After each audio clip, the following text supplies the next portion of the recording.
오늘 같이 나눌 하나님 말씀은 마태복음입니다. 마태복음 5장 1절부터 12절 말씀입니다. 우리가 팔복으로 잘 알려진 본문입니다. 봉독하겠습니다. 마태복음 5장 1절부터 12절입니다. 시작. 예수께서 무리를 보시고 산에 올라가 앉으시니 제자들이 나아온지라 입을 열어 가르쳐 이르시되 심령이 가난한 자는 복이 있나니 천국이 그들이 것이며 애통하는 자는 복이 있나니 그들이 위로를 받을 것이며 온유한 자는 복이 있나니 그들이 땅을 기업으로 받을 것이며 의에 줄이고 목마른 자는 복이 있나니 그들이 배부를 것이며 긍휼히 여기는 자는 복이 있나니 그들이 긍휼히 여김을 받을 것이며 마음이 청결한 자는 복이 있나니 그들이 하나님을 볼 것이며 화평하게 하는 자는 복이 있나니 그들이 하나님의 아들이라 일컬음을 받을 것이며 의를 위하여 박해를 받는 자는 복이 있나니 천국이 그들의 것임이라. 나로 말미암아 너희를 욕하고 박해하고 거짓으로 너희를 거슬러 모든 악한 말을 할 때에는 너희에게 복이 있나니 기뻐하고 즐거워하라. 하늘에서 너희의 상이 큼이라. 너희 전에 있던 선지자들도 이같이 박해하였느니라. 아멘. 자, 오늘 설교는 새벽 묵상 팔복 시리즈 두 번째 시간으로 설교의 제목은 팔복 새벽 산행입니다. 자, 여러분은 새벽 산행을 해보신 적 있으신가요? 아침에 시원한 공기를 가르며 가벼운 마음과 따스한 옷차림을 하고서 여유로운 발걸음을 하는 그런 새벽 산행을 말입니다. 그런데 오늘 이 새벽에 이곳 기도의 자리로 새벽을 맞이하며 나오신 여러분들은 아마 모두 새벽 산행을 하고 오신 분들이라 생각이 됩니다. 오늘 본문 1절 말씀을 보면 마태복음 5장 1절 같이 읽도록 하겠습니다. 시작.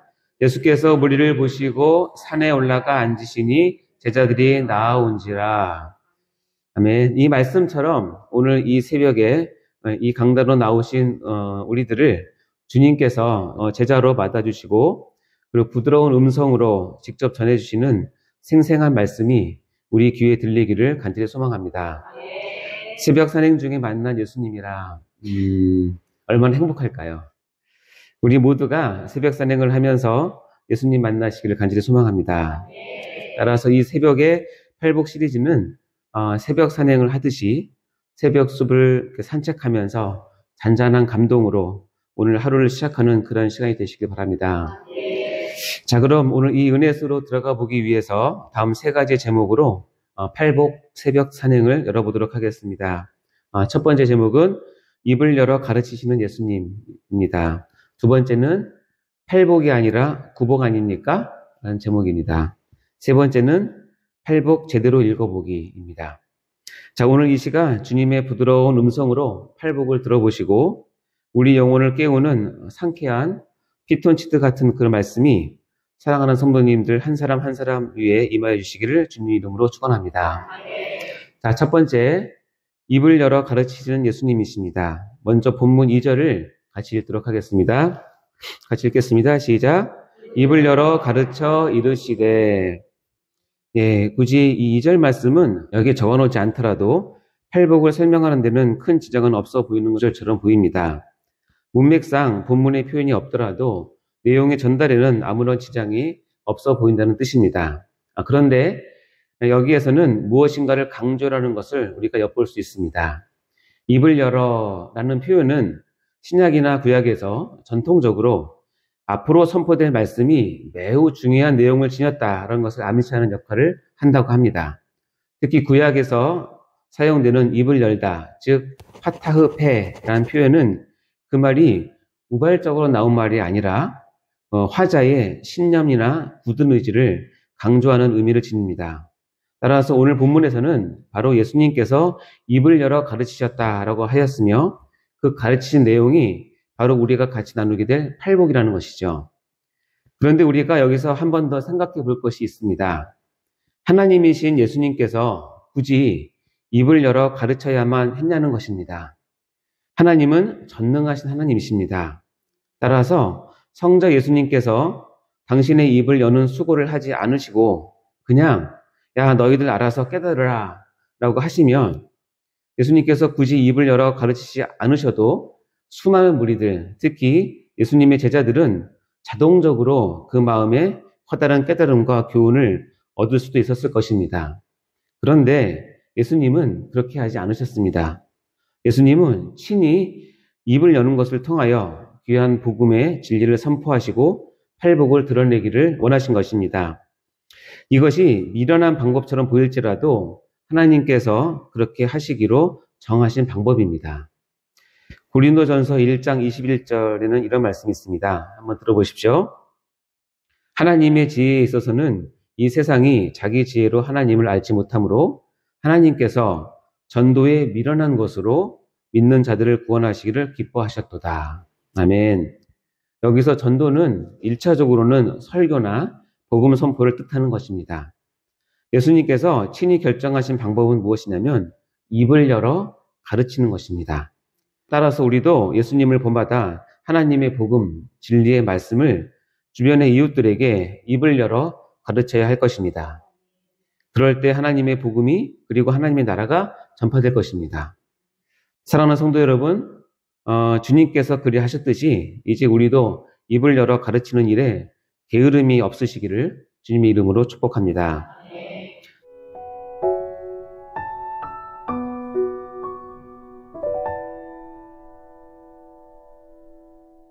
두 번째, 팔복이 아니라 구복 아닙니까? 라는 제목입니다. 제가 청년 때에 성경을 읽으면서 한 가지 희한한 것을 발견했습니다. 오늘 본문은 누구나 다 아는 팔복의 본문이라고 합니다. 그래서 이 본문에서 총 8번의 복이 나온다고 누구나 믿곤 합니다. 그런데 여러분, 실제로 복이 있나니 라고 적혀 있는 곳을 숫자를 세어가며 읽어보면 이 복이 있나니라는 단어가 8번이 나오는 것이 아니라 총 9번이 등장하고 있다는 것을 알 수 있습니다. 희한하시죠? 우리 같이 한번 세어볼까요? 손가락을 한번 들어보시고 하나씩 굽혀가면서 세어보겠습니다. 3절부터 하나씩 보겠습니다. 첫 번째, 심령이 가난한 자는 복이 있나니. 그렇죠? 4절, 애통하는 자는 복이 있나니. 온유한 자는 복이 있나니. 의에 줄이고 목마른 자는 복이 있나니. 5번째, 긍휼히 여기는 자는 복이 있나니. 마음이 청결한 자는 복이 있나니. 화평하게 하는 자는 복이 있나니. 의를 위하여 박해를 받는 자는 복이 있나니. 8번이죠? 11절 볼까요? 나로 말미암아 너희를 욕하고 박해하고 거짓으로 너를 거슬러 모든 악한 말을 할 때는 너희에게 복이 있나니. 어떠세요? 총 몇 번이나 복이 있나니가 등장하십니까? 9번이죠. 그럼 이거를 본문을 팔복이라고 하지 말고 원래 구복이라고 해야 되지 않을까요? 신기하죠? 그런데 여전히 이 본문은 팔복이라고 불리고 있습니다. 왜냐하면 많은 신학자들은 마지막 11절에 복이 있나니라는 구절은 10절에서의 8번째 복이 있나니의 의를 위하여 박해를 받는 자를 부연 설명하는 구절로 보고 있기 때문입니다. 또한 결정적으로 위에 팔복에서 보이는 규칙적인 패턴을 이 11절에서는 따르고 있지 않기 때문이기도 합니다. 어찌되었던 비록 복이 있나니라는 단어가 총 9번 나오지만 우리는 위에서 설명한 이유들로 이것을 팔복이라고 호칭한다는 것을 분명히 알아야 할 것입니다. 정확히 팔복의 은혜를 골고루 누리시는 성도님들 다 되시기를 주님으로 축원합니다. 마지막 3번째입니다. 팔복 제대로 읽어보기입니다. 본문은 매우 운율적으로 규칙에 맞게 쓰여진 성경입니다. 팔복에 해당하는 마태복음 5장 3절부터 11절까지 8번에 걸쳐서 나오는 구절은 일정한 규칙대로 기록된 것입니다. 그 규칙을 지금 간단히 한번 알아보도록 하겠습니다. 우리의 성경의 원어인 헬라어 원문에서는 이 문장들의 제일 앞에는 마카이오스라고 하는 언어가 나오는데요. 그 뜻은 복이 있으며 또는 복이 있도다 정도로 해석해 볼 수 있습니다.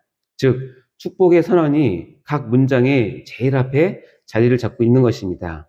그리고 그 다음에는 이 축복이 대상이 되는 사람에 대한 묘사가 나옵니다. 그리고 마지막에는 그 축복의 내용 또는 이유가 나오는 것입니다. 그래서 이 축복의 내용 이유 앞에는 헬라어 원문으로 호티라고 하는 접속사가 나와 있는데 이 접속사 호티는 앞서 나온 내용을 설명하거나 원인이나 조건을 나타낼 때 쓰이는 접속사입니다. 그러니까 왜냐하면 정도의 뜻입니다.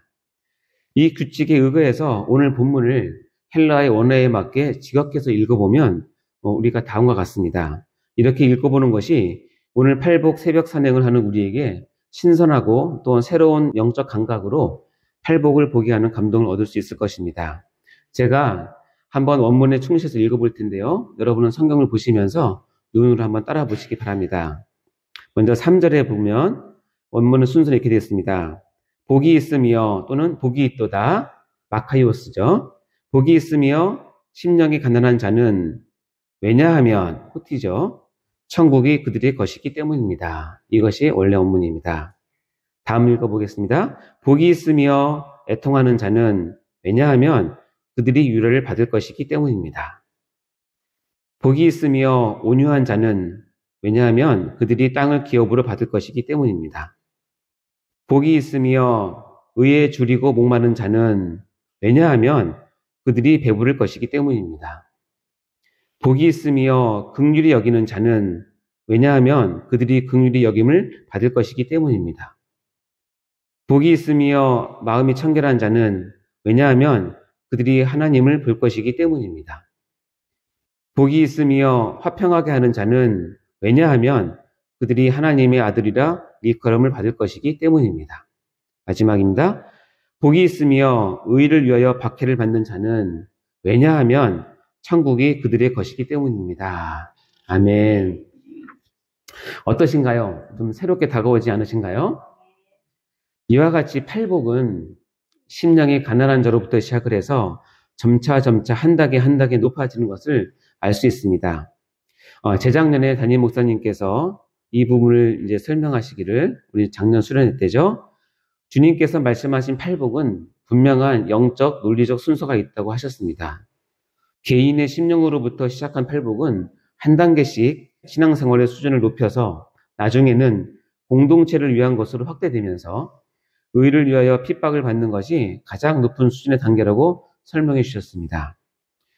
이렇게 오늘 우리가 본문인 팔복을 언어에 충실해서 읽어보고 또 그 전체의 흐름의 맥락을 짚어보면 큰 그림의 은혜를 맛볼 수가 있습니다.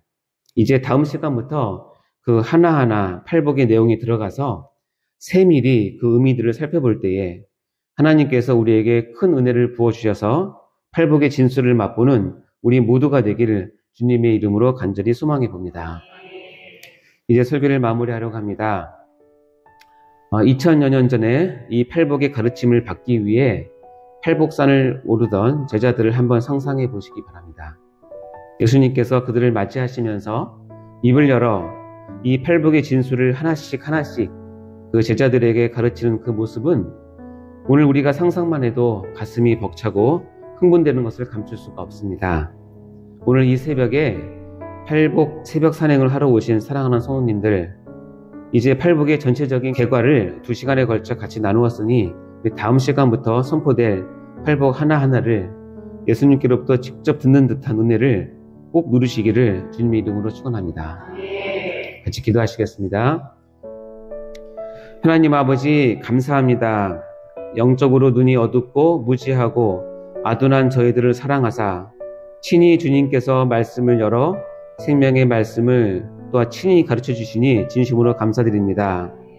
주님의 이 가르침을 늘 사모하게 하시고 우리 또한 다른 사람들에게 입을 열어 주님의 말씀과 사랑을 선포하고 가르치는 일에 최선을 다하게 하여 주옵소서. 주님, 가르쳐 주신 팔복의 내용들을 우리 마음 깊이 새길 수 있도록 도와주시옵소서. 이 팔복이 바로 나의 복으로 임하는 그런 기대를 품고 기도하면서 다음 팔복 새벽 산행을 손꼽아 기다리며 준비하는 저희가 되게 하여 주옵소서.